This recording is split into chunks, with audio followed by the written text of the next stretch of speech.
혈액을 탁하게 만드는 7가지 습관인데요. 첫 번째가 혈당 스파이크를 유발하는 식습관이에요. 그 다음에 야식이랑 폭식이랑 빠르게 먹는 식습관. 두 번째 같은 경우가 트랜스 지방산과 과도한 오메가6 지방산 섭취예요. 세 번째가 만성 염증을 유발하는 음식인데요. 그 외에도 뭐 술이나 가당 음료, 그 다음에 네 번째가 흡연, 수면 부족, 스트레스, 운동 부족과 근육 감소인, 그 다음에 음주인, 그 다음 마지막으로 약물 오남용 부분인데요. 콜레스테롤이 혹은 LDL이 조금 높더라도 내 몸에 콜레스테롤, LDL이 염증, 산화, 피떡이 되지 않는 혈액, 혈관 상태만 유지를 하고 있다면은 LDL 콜레스테롤이 조금은 높더라도 아무런 문제 없이 지나갈 수가 있다는 겁니다. 콜레스테롤은 음식에 대한 영향을 많이 받지는 않지만 중성지방은 꽤나 음식의 영향을 많이 받기 때문에 식사만 잘 바꿔도 800에서 400, 400에서 200으로 꽤나 드라마틱한 효과를 보실 수가 있다라고 말씀을 드릴 수가 있을 것 같고, 오늘은 고지혈증에 대해서 말씀을 드릴 건데요. 대사증후군이 각각을 보면은 다른 증상, 다른 질환인 것 같지만 또 잘 살펴보면은 이 네 가지가 서로 연관이 되어 있거든요. 당뇨였을 때는 혈당이었고요. 비만일 때는 체지방이었고, 고지혈증 때는 콜레스테롤 혹은 LDL, HDL, 그리고 염증에 포커스를 맞춰서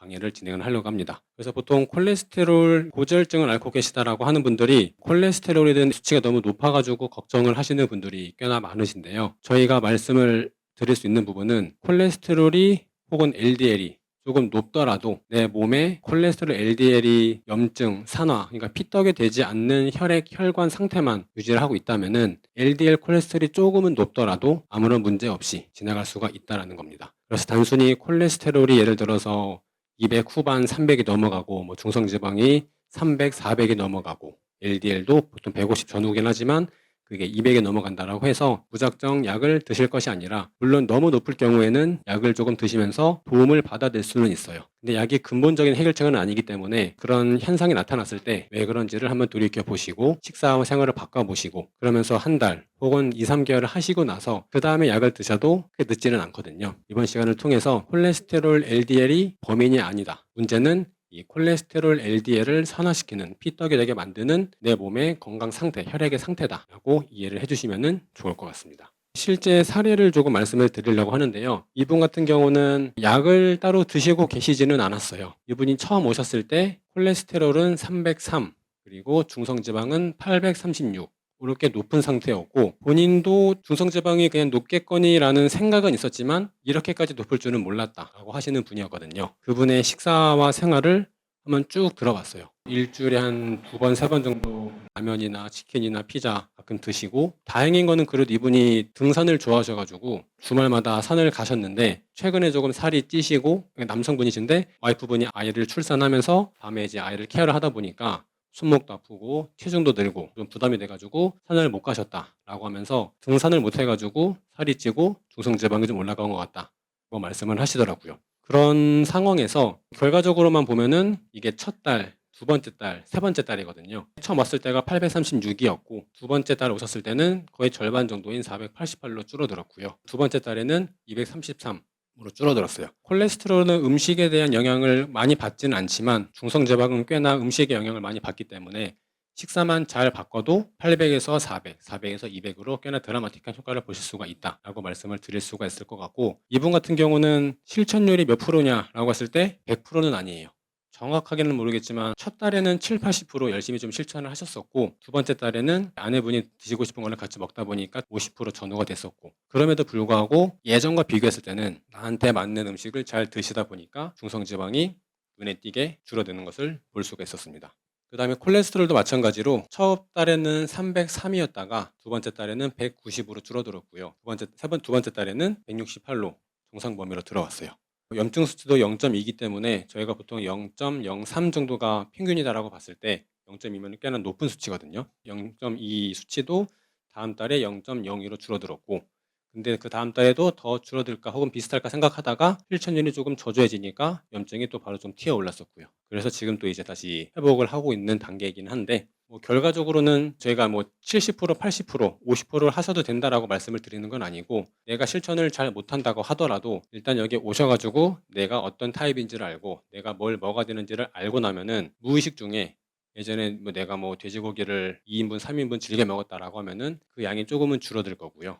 그 외 즐겨 먹었던 맞지 않는 것들도 거기에 100을 먹었다면은 70, 60 조금은 줄어들 거예요. 그렇게 해서 100%는 못 하시더라도 조금이라도 실천을 하면은 예전보다는 그래도 실천율이 많이 높아진 거기 때문에 이렇게 효과를 보실 수가 있다라는 겁니다. 처음에 이제 사례를 보여드린 이유는 콜레스테롤, 중성지방, LDL 이런 것들이 약을 통해서 도움을 받을 수도 있지만 식사가 꽤나 효과를 즉각적으로 볼 수가 있기 때문에 이것을 통해서 만약에 여기 계시는 분들 중에서도 실제로 콜레스테롤, LDL, 중성지방 수치가 높아서 걱정하시는 분들은 실천만 적어도 한 달, 두 달 해보시면은 분명히 좋아지기 때문에 너무 걱정하지 마시고 이미 약을 드시고 계신 상태에서도 이미 이런 분들이 계시거든요. 그런 분들도 뒤에서 자세하게 말씀을 드리겠지만 약을 드시고 계시면서 이 정도다 라고 했을 때 무조건 끊을 수 있냐 없냐는 실제로 오셔서 이 콜레스테롤뿐만 아니라 중성지방이든 다른 간 수치든 공복 혈당이든 염증이든 LDL, HDL 비율이든 이런 것들을 종합적으로 보면서 약을 바로 끊을 수 있겠다. 혹은 조금 줄여보자. 한 달 하시면서 좀 변화를 보고 그 다음에 줄여보자 라고 말씀을 드릴 수가 있을 것 같아요.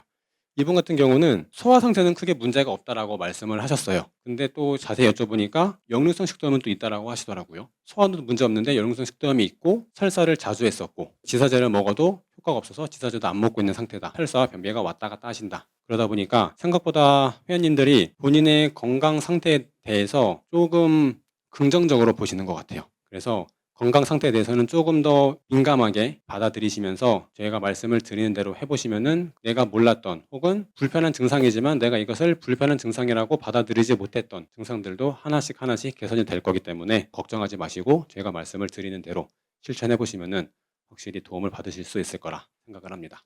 그 다음에 이제 혈액을 탁하게 만드는 7가지 습관인데요. 처음 말씀드렸던 것처럼 콜레스테롤, LDL 수치가 높은 것도 물론 중요하지만 LDL 콜레스테롤이 높다라고 해서 무조건 심혈관계 질환의 발생률이 높아지는 것은 아니에요. LDL, HDL, 콜레스테롤이 높고 그런 과정에서 염증, 산화 스트레스도 높고 하면은 혈액 내에 그 높은 콜레스테롤 LDL이 깨지면서 그때 이제 문제가 발생하는 거기 때문에 혈액이 탁하게 만드는 습관을 없애서 혈액이 맑게만 유지가 된다라고 하면은 크게 문제가 없다라는 거죠. 하나하나 살펴볼 텐데 물론 여기 있는 게 전부는 아니에요. 대표적으로 제가 7가지를 가져와 봤고 하나하나 말씀을 드려보면은 첫 번째가 혈당 스파이크를 유발하는 식습관이에요. 가장 먼저 떠올리시는 게 탄수화물 덩어리를 드시는 거. 라면이든 빵이든 흰 밥이 될 수도 있고요. 그리고 생각보다 감자나 고구마도 탄수화물 덩어리이기 때문에 물론 밥이나 라면보다는 식이섬유소가 들어있기 때문에 좀 덜할 수 있긴 하지만 감자, 고구마도 탄수화물이 많이 들어있기 때문에 혈당 스파이크를 조심하셔야 되는 분들은 감자, 고구마도 예를 들어서 김치랑 같이 드시거나 다른 채소랑 같이 드시거나 하시는 게 좋을 것 같고요. GI 지수라고 그때 들어보셨을 거예요. 보통 이제 GI 지수가 낮은 것들을 많이 찾으시는데 문제는 GI 지수가 낮다라는 게 혈당을 완만하게 올릴 뿐이지 절대적인 수치 혈당을 올리는 거는 똑같거든요. 그렇기 때문에 GI 지수가 낮은 거를 많이 드시면은 결과적으로 혈당을 많이 올리는 결과를 낳기 때문에 조심하실 필요가 있다. 그 다음에 야식이랑 폭식이랑 빠르게 먹는 식습관 굉장히 중요하거든요. 아까 그 사례 보여드린 그분도 식사 시간을 여쭤보니까 10분 내외로 드신다라고 하더라고요. 엄청 빠른 편인데 그래서 제가 그 말씀을 드린 게 식사 시간을 20분, 30분은 늘려라 라고 하면은 쉽지가 않아요. 식사 시간을 늘리는 것보다는 일단 씹는 횟수를 10번, 15번 정도로 늘려보셔라 라고 말씀을 드렸고 그렇게 하면은 자연스럽게 보통 10분 이내로 드시는 분들은 5번 안팎으로 식사를 씹고 넘기거든요. 그러다 보니까 10번, 15번 씹으시면은 일단 식사 시간이 한 2배 정도 늘어나게 되기 때문에 식사 속도를 조절할 수가 있다라는 거고요.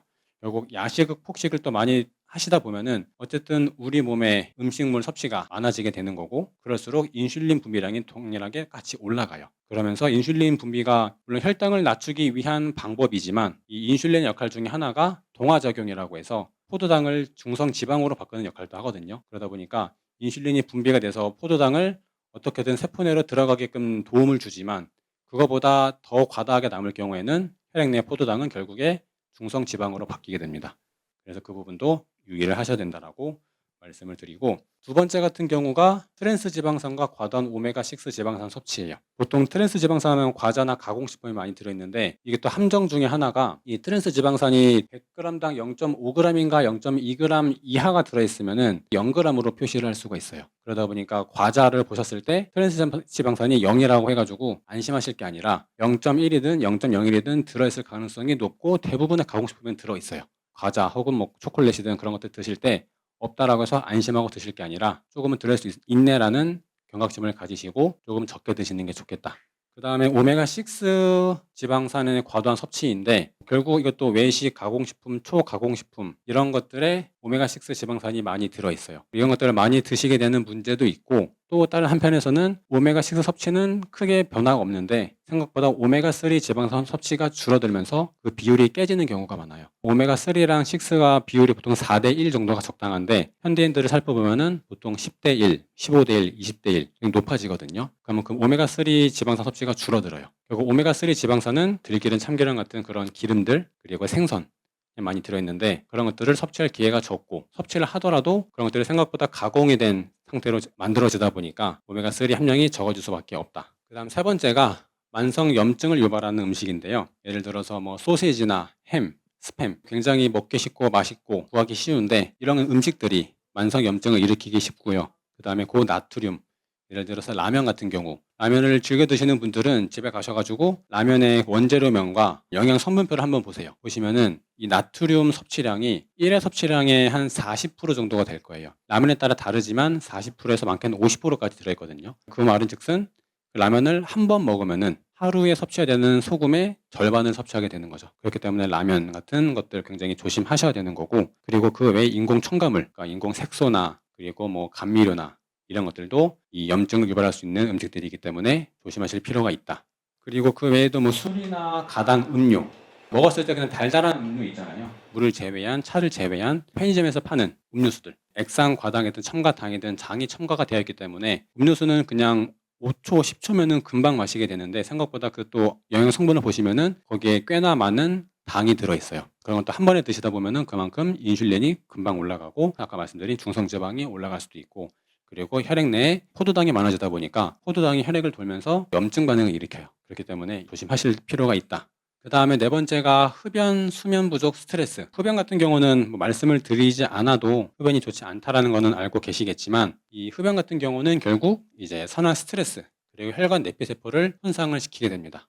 그리고 또 직접적으로 폐를 손상을 시키게 되는데, 결국 이 혈액을 탁하게 만드는, 그리고 혈액을 맑게 하려면은 이 염증과 같은 물질도 있지만 장내에서 만들어지는 독소, 가스들이 있어요. 얘네들은 이제 기체이기 때문에 폐를 통해서 배출이 돼야 되거든요. 근데 흡연을 하시면서 폐의 기능이 원활해지지 않으면은 독소 노폐물들이 폐를 통해서 빠져나가게 되는데, 그게 덜 빠져나가게 되면서 혈액 내에 독소 노폐물이 축적이 되면서 문제가 발생할 수 있다. 그렇기 때문에 흡연 굉장히 조심하셔야 된다는 거고요. 그 다음에 수면 부족도 뭐 당뇨 때도 말씀을 드렸지만, 수면 부족이나 스트레스를 받게 되면은 코르티솔이라고 하는 호르몬이 증가를 합니다.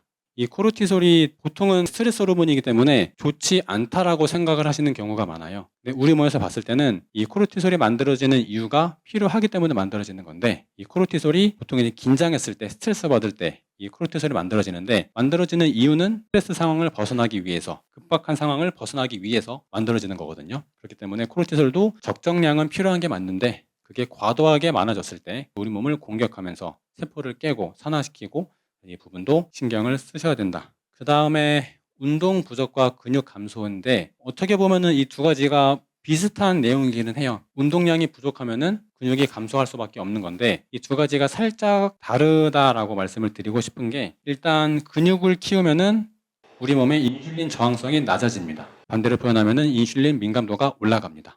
그 말은 같은 양의 인슐린을 가지고 더 많은 포도당을 처리할 수가 있다라고 보시면 되는데, 인슐린 저항성을 낮추고 인슐린 민감도를 높이려면 적절한 근육이 필요하다라는 거고요. 그렇기 때문에 근력 운동을 통해서 운동을 하시라고 말씀을 드리는 건데, 여기서 근력 운동은 뭐 헬스장에 가셔서 무거운 무게를 물론 들면 좋지만 그런 것들이 어려우시기 때문에, 운동을 아예 안 하셨던 분들은 집에서 500ml 물병을 가지고 아령 운동을 해도 꽤나 아리백이거든요. 가벼운 운동부터 시작해서 근력 운동을 하시는 게 좋겠다. 이 운동 부족 같은 경우는 근력이랑은 조금은 다른데, EBM에서 강조를 하는 게 늘 운동이에요.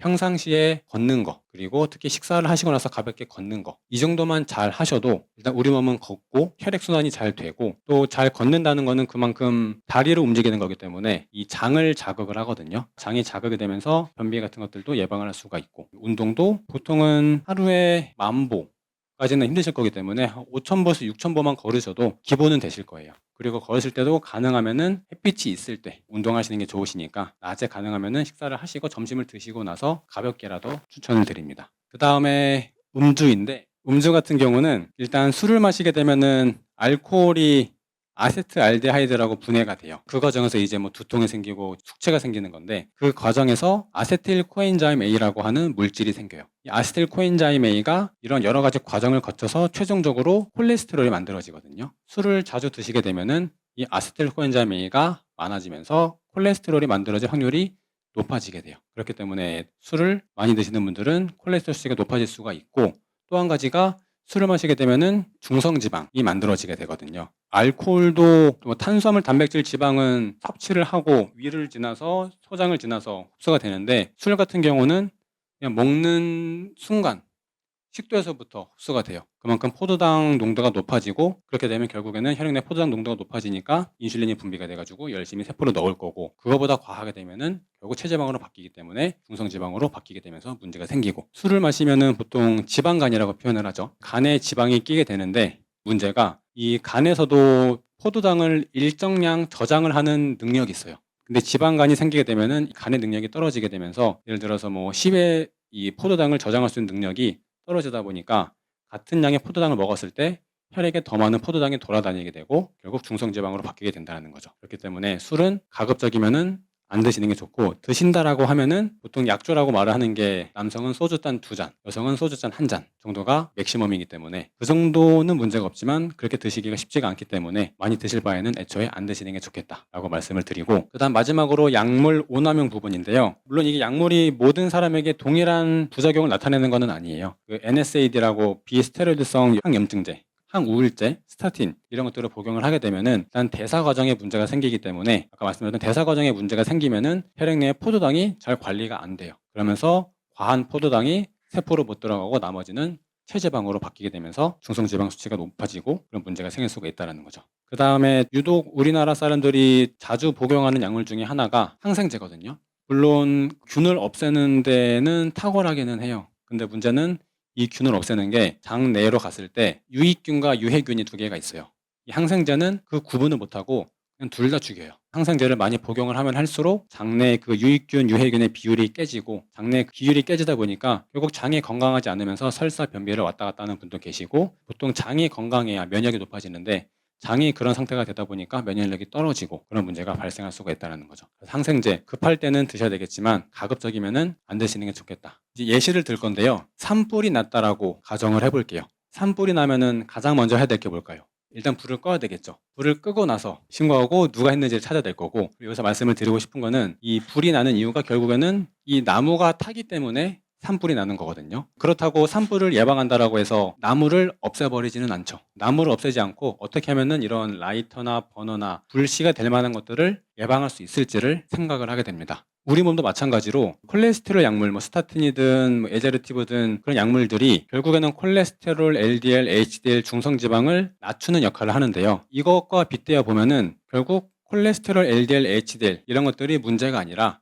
염증 상태 혹은 산화 상태, 고혈당 상태 이런 것들이 문제가 되기 때문에, 높다라고 해서 무조건 그 수치들을 줄일 게 아니라 걔네들이 높더라도 불이 안 나게 하는, 깨지지 않게 하는 환경을 잘 조성을 하는 게 더 중요하다고 말씀을 드리는 거예요. 그렇기 때문에 이 예시를 통해서 무조건 혈당, 콜레스테롤, LDL, HDL이 높다라고 해서 무조건 그 수치를 줄일 게 아니라 일단 내 몸 상태를 돌아보고 그런 문제가 될 만한 것들을, 요소를 하나하나 없애주시는 게 좋겠다. 혈액을 맑게 하는 습관에 대해서 말씀을 드릴 텐데요. 어떻게 보면은 이 내용들이 당뇨에서도 그렇고 비만에서도 그렇고 비슷한 내용일 수도 있어요. 고지혈증 강의를 처음 들으시는 분들은 처음 듣는 내용일 수도 있고, 당뇨, 비만을 들으셨던 분들은 비슷한 내용이네라고 생각하실 수 있어요. 어떻게 보면은 가장 기초적인 내용들이죠. 생각보다 실천을 잘 못하세요.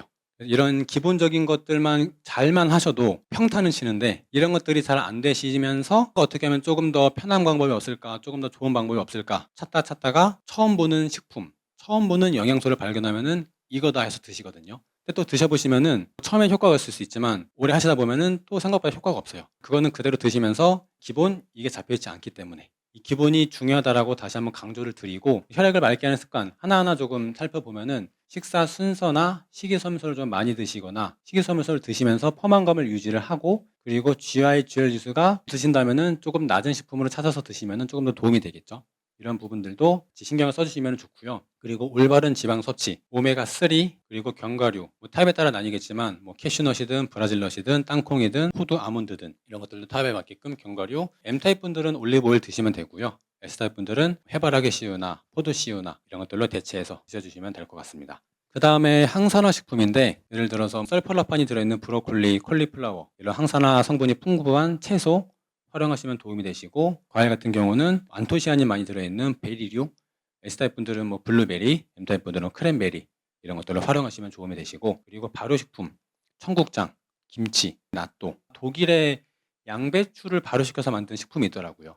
발효된 식품을 섭취를 하시면은 항산화 성분이 많이 들어있기 때문에 도움이 되실 것 같고, 유산소 근력 운동을 통해서 인슐린 민감성을 높이고 인슐린 저항성을 낮추고 이런 것들을 통해서 혈액을 맑게 하는 습관, 마지막으로 스트레스 조절, 수면. 어떻게 보면 기본이지만 잘 못하시는 분들도 많아요. 본인의 의지가 됐든 타의가 됐든 못하시는 분들이 계시지만, 그렇기 때문에 관리가 더 중요하다고 말씀을 드리는 거고, 혈액을 맑게 하는 습관 이 5가지 기억해 주시면 좋을 것 같고요. 그 다음에 중성지방이랑 콜레스테롤 LDL, HDL이 왜 필요한지 말씀을 드려야 되는데, 보통 HDL은 좋은 거기 때문에 별로 신경 안 쓰시고, 콜레스테롤, 중성지방, LDL이 약간 왼수처럼 생각하시기 때문에 낮은 게 좋다라고 생각하시는 분들이 많아요. 이 3가지는 낮아야 되고 얘는 높아야 되고 생각하시는 경우가 많은데, 일단 중성지방, 콜레스테롤, LDL, HDL은 우리 몸에서 다 필요한 성분들이기 때문에 뭐가 좋고 나쁘고는 없어요. 그래서 하나하나 좀 살펴보면은, 일단 중성지방 같은 경우는 에너지 저장 금고예요. 중성지방이 당연히 많으면 좋지 않지만, 만약에 얘가 없었다라고 하면은 우리 몸에서 식사를 하고 나서 혈액에 포도당이 많아지게 되는데, 물론 인슐린이 잘 분배가 돼서 세포로 들어가면 다행이지만 그 나머지 못 들어간 포도당 있잖아요. 그런 것들이 중성지방이 없으면은 혈액에 계속 쌓이게 되고 혈액이 탁해지고 끈적해지고 혈행이 나빠질 수밖에 없어요. 그렇기 때문에 이 중성지방이 만들어지는 게 좋은 거는 아니지만 반드시 필요한 성분이다, 이해해 주시면 될 것 같고, 그 다음에 콜레스테롤도 무조건 200 이하여야 되고, 그리고 예방하기 위해서 미리 약을 드시는 분들도 계시는데, 콜레스테롤 같은 경우도 굉장히 중요한 역할을 합니다. 에스트로겐, 테스토스테론, 남자와 여자의 역할을 구분하는 성 호르몬을 만들고, 아까 말씀드렸던 스트레스 호르몬인 코르티솔 호르몬도 생성을 하고요. 이 콜레스테롤이 있어야지 아이러니하게도 지방을 분해할 수 있는 효소를 만듭니다. 리파제 같은 효소를 만들기 때문에 반드시 필요하고요. 그 다음에 세포막, 어렸을 때 학교에서 인지질 이중층이라고 들어보셨을까요? 이 콜레스테롤이 세포 사이사이에 잘 껴 있음으로 인해서 세포가 제 기능을 할 수 있게 됩니다. 그렇기 때문에 콜레스테롤도 굉장히 중요하다는 거고요. 그 다음에 가장 많이 하는 게 이제 LDL, HDL. LDL도 잘 보면은 간에서 만들어진 콜레스테롤을 각 세포로 전달하는 역할을 합니다. 간에서 많이 만들어지면은 그만큼 세포로 많이 이동을 하게 되고, 그만큼 세포에 콜레스테롤이 많이 쌓이니까 안 좋다라고 생각하시는 것 같고, 반대로 HDL은 세포에서 남은 콜레스테롤을 회수해가지고 간으로 보내주기 때문에 혈액 내에 혹은 세포에 많은 콜레스테롤을 낮춰주는 역할을 하기 때문에 좋은 거다라고 생각을 보통은 하세요. 근데 우리 몸에서 봤을 때는 결국 이제 LDL은 택배 차량이고요, HDL은 쓰레기 차량이에요. 그렇게 봤을 때 어떤 게 더 좋은 차량일까요? 둘 다 필요합니다. 이게 좋고 이게 나쁘다가 아니라 각각의 역할이 있고, 이 택배차도 있어야지 우리가 물건을 받을 수가 있고, 그리고 쓰레기차가 있어야지 우리가 밖에 쓰레기 내놓으면은 수거해서 우리 집에 쓰레기를 처분할 수가 있는 거죠. 이것과 동일하게 HDL과 LDL도 각각의 기능이 있는 거기 때문에 무조건 LDL은 안 좋은 거니까 낮추고 HDL은 좋은 거니까 무조건 올려야 돼라고 생각하실 필요가 없다는 겁니다. 근데 문제는 이 HDL과 LDL이 잘 있으면 다행인데, 여러 가지 원인들에 의해서 산화가 되게 됩니다. 깨지게 되는데, LDL 같은 경우도 활성산소랑 만나면서 이 산화 LDL로 바뀌고 여러 가지 과정을 거치면서 이제 혈관벽에 플라크라고 하는 딱딱한 그 딱지를 만들게 돼요. 이게 쌓이면 쌓일수록 이 혈관이 좁아지면서 문제가 생기게 되는 거고요. 두 번째가 이제 쓰레기차 HDL인데, HDL도 무조건 좋은 거는 맞지만 열심히 일을 하다 보면은 결국에는 쓰고 남은 콜레스테롤을 이동하는 과정에서 그 산화된 환경에 노출이 되게 됩니다. 옥수 LDL처럼 변형이 되면서 산화된 HDL로 바뀌게 돼요. 그래서 정상적인 HDL이라고 하면은 항염증 반응을 나타내겠지만, 이 HDL도 산화가 돼서 옥수 HDL로 바뀌게 되면은 혈관 내피세포를 손상시키고 동맥경화나 심혈관계 질환을 유발할 수 있는 요인으로 작용할 수 있기 때문에 무조건 얘가 많아서 좋다, 얘가 적어서 좋다 라고 이분법적으로 생각하실 필요가 없을 것 같습니다. 모든 사람이 그런 건 아닌데요. 그 스타틴계 약물을 드시고 계시는 분들 중에서 기력이 없다라고 말씀하시는 분들이 계세요. 물론 고지혈증 약물이라고 하면은 스타틴 계열처럼 콜레스테롤을 막는 약물도 있고 콜레스테롤을 소장에서 흡수를 못하게 하는 약물도 있고 LDL 중성지방이 빨리 배출이 되게끔 하는 약물도 있고 다양하지만 대표적인 게 스타틴 계열 약물이기 때문에 얘를 가지고 말씀을 드리면은 굉장히 좀 복잡합니다. 기억하실 거는 스타틴 약물을 먹으면은 얘를 차단을 하고 콜레스테롤과 유비퀴논이라고 하는 흔히 얘기하는 코엔자임 Q10 이 두 가지를 모두 차단을 하게 돼요. 그래서 콜레스테롤이 내 몸에 많으니까 콜레스테롤을 막으려고 하다 보니까 얘뿐만 아니라 얘까지 차단을 하게 된다는 거죠. 근데 이 코엔자임 Q10이 미토콘드리아에서 에너지를 만드는 데 있어서 굉장히 중요한 물질이에요. 스타틴 계열 약물을 드시는 분들 중에서 기력이 없다라고 표현하시는 게 그냥 느낌이 아니라 실제로 이 코엔자임 Q10도 같이 차단이 돼서 얘가 부족하다 보니까 이 미토콘드리아에서 에너지가 제대로 만들어지지 않다 보니까 기력이 없고 힘이 없고 무기력한 느낌이 들 수 있다는 거죠. 코엔자임 Q10도 그렇고 그 다음에 콜레스테롤 자체가 일단 차단이 되기 때문에 아까 말씀드렸던 콜레스테롤 세포막의 안정성이라고 말씀을 드렸죠. 일단 이 네 번째 중추신경계 기능 저하인데요. 저희가 이제 콜레스테롤이 일단 뇌를 보면은 뇌의 무게가 전체 몸무게의 한 2% 정도밖에 안 돼요. 굉장히 적은 중량을 차지하는데 생각보다 거기서 사용되는 콜레스테롤은 전체 콜레스테롤의 25% 정도 꽤나 많은 콜레스테롤을 사용하거든요. 그만큼 뇌에서 콜레스테롤이 중요하다는 의미고 중요한 이유가 뇌에서 이 시냅스라고 하는 부분이 있는데 뇌 신경세포 사이사이에서 이 신경 전달 물질이 잘 지나가야지 우리가 생각을 하고 기분이 조절이 되고 활력이 돌고 하는 부분인데 이게 활력이 돌려면은 이 신경세포 사이에 콜레스테롤이 잘 촘촘히 박혀 있어야 돼요. 그래야지 이 신경 전달 물질이 잘 이동을 하게 되는 거거든요. 근데 콜레스테롤이 만들어지지 않다 보니까 얘도 부족하게 되고 그러면은 당연히 우울감이나 기력 저하나 신경 퇴행성 질환, 알츠하이머 같은 그런 질환들이 유발이 될 수 있다라는 거죠. 그래서 콜레스테롤 약물을 드셨을 때 기력이 없다라고 하는 게 단순히 느낌이 아니라 이런 기전들로 인해서 실제로 기력이 없는 경우가 있어요. 약물을 무조건 드시기보다는 처음 말씀드렸던 것처럼 콜레스테롤, LDL이 높아지는 그 원인들을 찾고 조금 높더라도 혈액이 맑은 상태를 유지를 하게 되면은 이런 거 걱정 없이 지내실 수가 있다는 겁니다.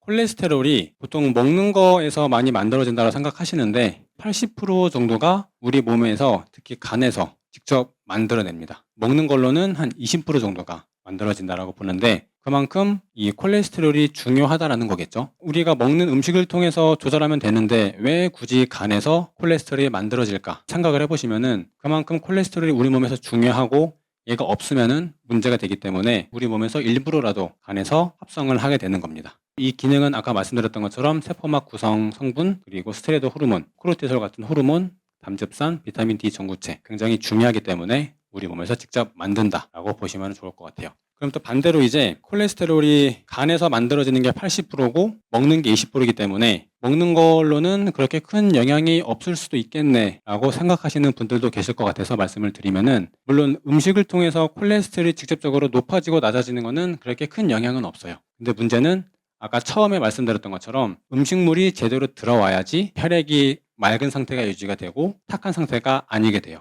그리고 그런 상태가 되어야지만이 콜레스테롤 LDL이 산화되지 않고 피떡이 되지 않고 혈액을 원활하게 흐를 수가 있다는 거죠. 그래서 이 콜레스테롤 수치 자체를 높이고 낮추고 개념보다는 혈액을 맑게 하는 개념에서 식사 관리가 중요하다라고 이해를 하시는 게 좋을 것 같습니다. 그러면 또 의문이 드는 게 결국 혈액을 맑게 하는 거 그리고 콜레스테롤을 높이지 않는 거 음식에 큰 차이가 없지 않을까요? 라고 생각을 하실 수도 있거든요. 근데 당연히 라면이나 뭐 햄이나 소세지 같은 그런 가공식품들은 콜레스테롤을 더 만들어내고 그리고 혈액을 피떡이 되게 만들고 문제가 되기 때문에 그런 것들은 논외로 하고요. 여기서 말씀을 드리고 싶은 거는 예를 들어서 뭐 계란 같은 거 혹은 새우 그리고 뭐 삼겹살 같은 그런 것들은 일반적으로 봤을 때는 콜레스테롤 함량이 높기 때문에 기피하는 음식들이에요.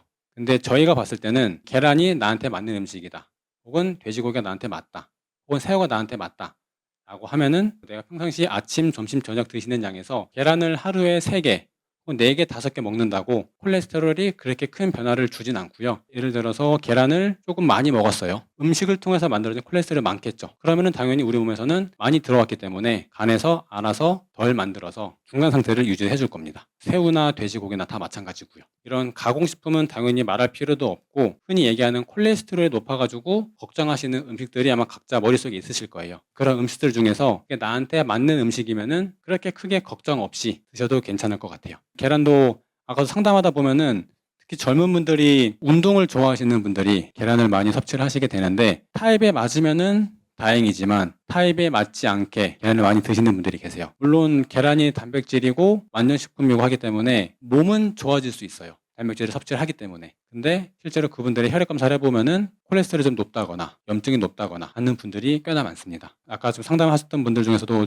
젊은 분인데 운동을 좋아하시기 때문에 계란을 주로 드시는 분인데, 콜레스테롤이 물론 215이기 때문에 높진 않지만 계란을 즐겨 드시다 보니까 콜레스테롤이 조금 높은 상태를 보였고 염증도 조금 있었어요. 그분이 S타입이셨기 때문에 계란은 피하시라고 말씀을 드렸고요. 그래서 대신에 콩 단백질이든 혹은 생선이든 그런 것들을 대체해서 드시게끔 말씀을 드렸고요. 다시 한번 말씀을 드리지만, 콜레스테롤이 높아서 걱정하시는 음식 각자 머릿속에 있으실 텐데, 그게 나한테 맞는 음식이면은 한번 드실 때 뭐 1인분, 2인분 드셔도 그렇게 크게 걱정하지 않으셔도 된다. 고지혈증도 그렇고 당뇨도 그렇고 워낙에 약물의 효과가 좋기 때문에 약을 먹으면은 콜레스테롤, 중성지방, LDL도 거의 바로 떨어뜨려 주기 때문에 약을 복용하면은 거의 끝난다라고 생각을 하시는 분들이 많아요. 제가 말씀을 드리고 싶은 거는, 약물이 꼭 필요할까? 고지혈증을 혹시 앓고 계시는 분들 중에서 약을 먹기 싫은데 먹고 계시는 분도 계실 거고, 약 먹으면은 콜레스테롤 금방 조절이 되니까 그냥 약 먹고 편하게 살래 라고 하시는 분들도 계실 거예요. 근데 여기서 상담을 하면서 말씀을 드리는 거는, 정말 콜레스테롤 수치가 300, 400, 500이 넘어가면서 문제가 될 경우에는 당연히 산불이 난 거기 때문에 일단 급하게 불은 꺼야 되기 때문에 약물의 도움이 필요할 수는 있어요. 급한 불을 끄고 나서는 약물의 도움을 서서히 줄여나가는 방식으로 해야 되는 거고, 그러기 위해서는 아까 말씀드렸던 혈액을 맑게 하는 생활 습관, 식생활 습관들을 하나하나 적용해 나가시면은 생각보다 콜레스테롤, 중성지방이 금방 잡힙니다. 이게 약물을 드시고 계시는 분들은 약물을 드시고 계시면서도 콜레스테롤이 막 200 중반, 후반 되시는 분들이 계시거든요. 당연히 그런 분들은 약물을 끊으면은 300 중반, 후반까지 올라가는 분들이 계시기 때문에 그런 분들은 조금 조심할 필요가 있지만, 그렇지 않은 분들은 약물을 드시지 않고 계시는 상황에서 뭐 200 중반, 후반이다라고 하면은 콜레스테롤은 거의 그냥 바로 끊어도 문제가 없을 정도로 효과가 바로 나타납니다. 마지막으로 지질 이상 혈증, 보통 고지혈증이라고 표현을 하는데요. 정확한 명칭은 지질 이상 혈증이에요. 고지혈증은 말 그대로 그냥 혈중 내에 지질의 수치가 높을 때를 고지혈증이고요. 이상 지질 혈증은 중성지방이 높을 수도 있고요. 콜레스테롤이 높을 수도 있고, 얘는 정상이지만 HDL, LDL의 비율이 깨졌을 때도 있고요. 전반적인 개념을 포함하는 용어이기 때문에 지질 이상 혈증이 정확한 표현이긴 합니다. 잘못 알려진 사실들에 대해서 말씀을 드릴 건데, 이미 강의를 잘 들으시고 이해를 하셨다면은 이게 다 아니다라는 것들을 아실 수가 있을 거예요. 우선 첫 번째로, 기름진 음식만 줄이면 된다. 콜레스테롤, 중성지방이 높기 때문에 기름진 거 피하면은 조절이 될 거다라고 생각을 하시는데, 생각보다 중성지방은 이 기름진 거보다 탄수화물의 영향이 크고요. 콜레스테롤은 간에서 80%가 만들어지기 때문에 단순히 기름진 거 조금 줄인다라고 해서 콜레스테롤에 그렇게 큰 변화가 없습니다.